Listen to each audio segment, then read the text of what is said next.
is your take on doing consultations over with Zoom, or have the client send in photos and you give a written report?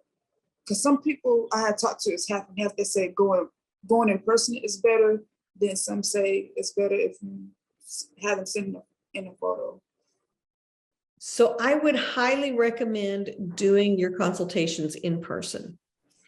There's just so much that you're going to be able to see better through when you're there in person in the home.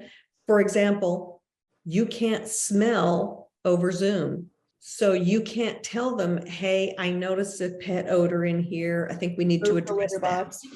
Yeah, so there's just so many things like that you're only going to see what they show you on camera, but they may avoid showing you that closet or that room that's a problem or whatever it is, or they're not going to tilt the camera up so that you're able to see the water stains on the ceiling that they need to take care of. You're not going to be able to see what condition the carpet's really in to know if you need to make a recommendation there. So whenever possible, I really recommend that you do it in person.